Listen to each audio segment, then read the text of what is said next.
TV, a sua revista digital feminina aqui no YouTube. Meu nome é Luísa Duarte, sou fotógrafa de eventos e marca pessoal e jornalista cultural. E hoje eu estou aqui no primeiro dia do evento do Rio to See, o maior evento de criatividade da América Latina. E hoje tiveram várias palestras sobre o audiovisual, moda, música, games, telenovelas, cinema e muito mais. Vou assistir duas palestras super interessantes sobre moda e vou deixar alguns drops para vocês verem. Então, fique aqui comigo para vocês verem os melhores momentos do primeiro dia do Rio to See. E fique aqui comigo que durante a semana eu vou trazendo alguns drops de algumas das palestras que eu consegui assistir por aqui. Então, já se inscreve no canal e ativa o sininho para receber notificação sempre que tiver vídeo novo. E não se esqueça de curtir, comentar, compartilhar para ajudar o canal a crescer. E é claro, me siga nas redes sociais, Instagram e Threads Luísa Duarte, TikTok Luísa Duarte Oficial.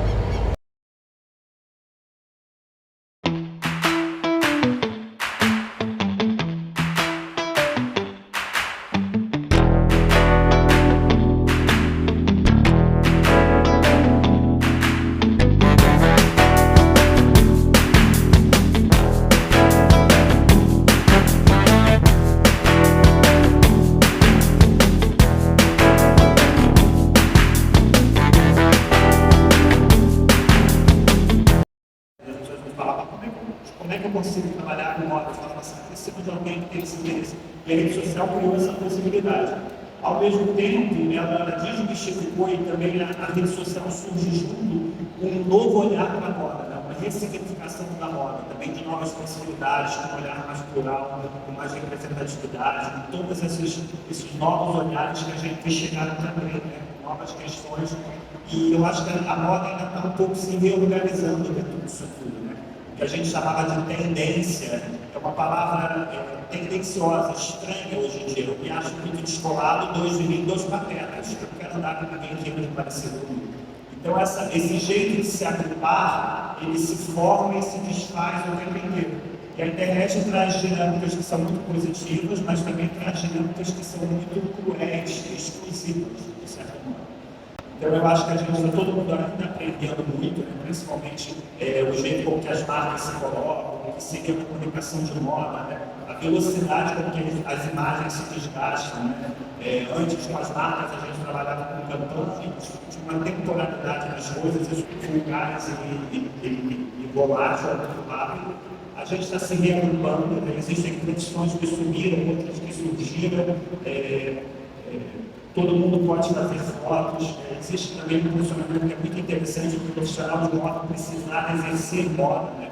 Antigamente, uma editora ou mesmo uma jornalista ela não precisava necessariamente vestir-se de moda.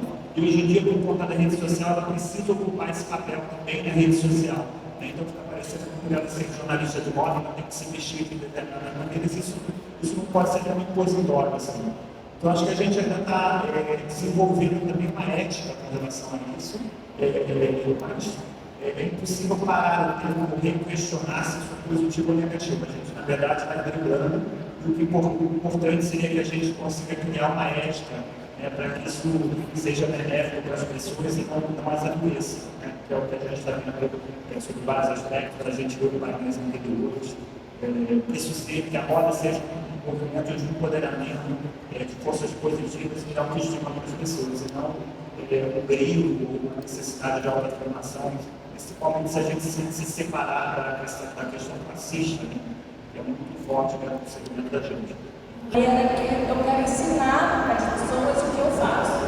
Então, é muito bem visto quando é feito de uma maneira positiva. Maria, eu queria que você comentasse um pouquinho quais foram as palavras que nortearam a construção dessas duas personagens que a gente está vendo aqui. Acho muito difícil alguém não saber o que vale tudo, mas é importante também a gente contextualizar que é uma novela que tem cartaz está sendo exibida agora na Rede Globo, todos os dias na faixa das 9, e logo na sequência está disponível no streaming da Globo. E a Odete é a vilã dessa novela, que é um remake que foi feito em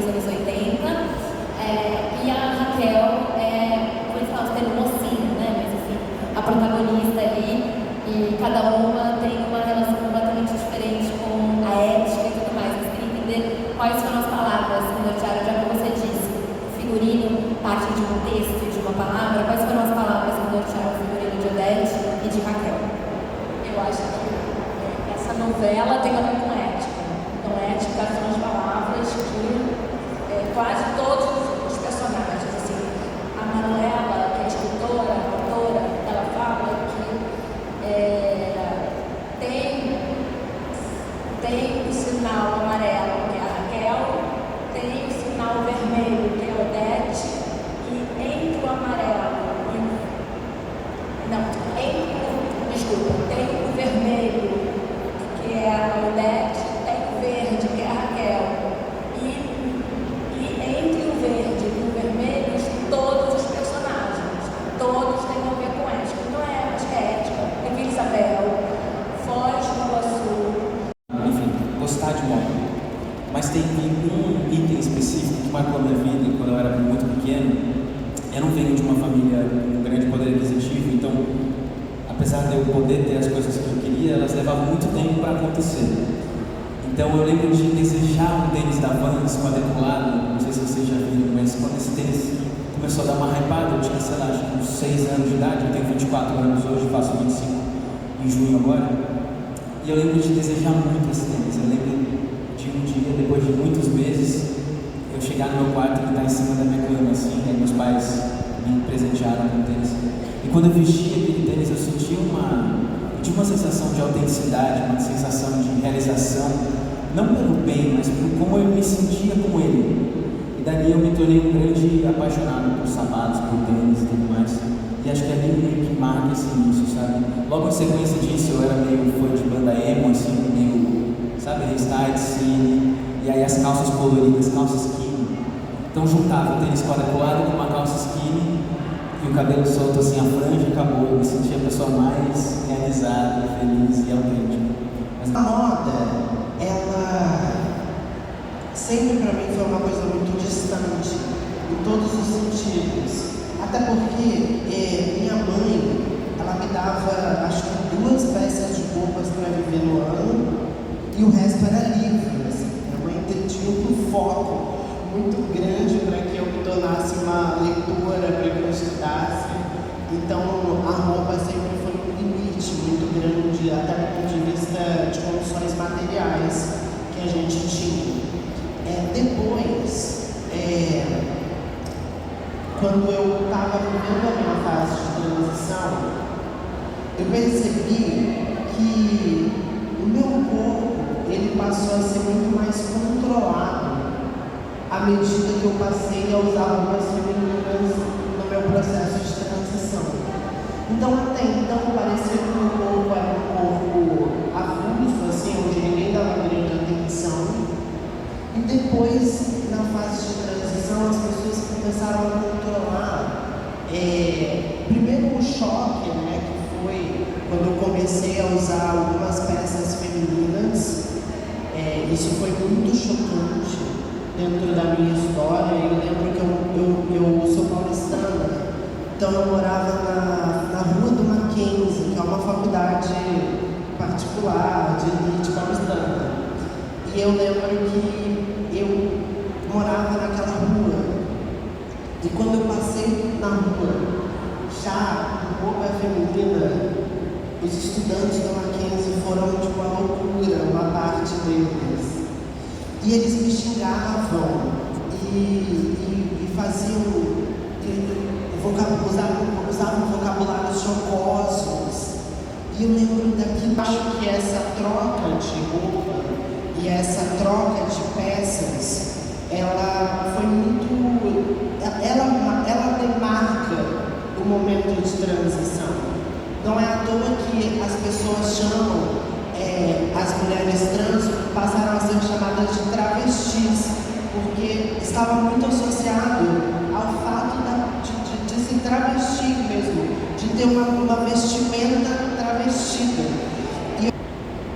Não bote um batom que chame muito a atenção e um brinquinho bem leve para que você tenha respeito. Fora isso, do outro lado, lembrando que eu sou uma mulher, me disseram que o terno não pode ser oversize, igual a Thalia faz.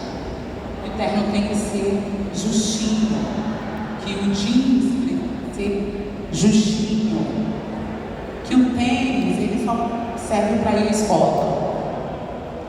Só que isso tudo é o quê? Uma imputação que venderam pra gente. E a minha ideia com a moda é falar sobre liberdade, é sobre o oposto ao oposto. Eu sou criminalista e eu vou à delegacia com batom vermelho, com uma roupa de seda. Porque eu entendo que eu não sou obrigada a aderir a códigos impostos, porque eu não sou um robô. Por um outro lado, igual ela, eu também amo termos oversize. Por quê? Porque me disseram que não dá para usar, então tudo que diz que não pode, eu faço, né? Antes da gente abrir a boca, né? E foi uma grande ferramenta, é minha aliada assim, em todas as minhas escolhas. Inclusive para estar aqui hoje, né? Como a gente estava conversando sobre isso. Eu dei uma de Bela Freud, perguntei por que você escolheu essa roupa hoje? Então, mas nem teve tanto, acho que um grande esforço assim, para eu escolher a roupa de hoje, mas eu vim de uma gravação de um projeto, né, em Obras do Lucas, que é muito performático. Eu falava de um universo da minha infância, que eu era apaixonado por circo, então eu trouxe os elementos do circo, enfim. Então eu me vesti muito assim por um tempo para trabalhar essa era, e acho que eu fui para um quarto, sabe, para um lugar de silêncio um pouco. Então eu botei uma calça de alfaiataria marrom da Mondepar, inclusive, botei esse suéter vermelho e... Ele acertou no clima, porque eu vim vestida de Nordeste, tem de frio o dia inteiro. Eu gostaria de trazer uma meia colorida, eu estou muito nessa vibe de meias coloridas, e eu estou usando essa targa também, que eu gosto bastante, apesar dela não ser tão comum assim, eu não usar tanto. Eu achei que hoje poderia ser interessante. Então acho que foi meio desse lugar, assim, e eu estou num ambiente muito sério, né, com pessoas respeitadas, e eu tenho que estar mais sério um pouco, então acho que foi um pouco nessa trazer o respeito e... Então, venha para o Rio de Si e continue aqui no Tábula TV, que ainda essa semana eu trago mais novidades sobre a maior feira de criatividade do mundo.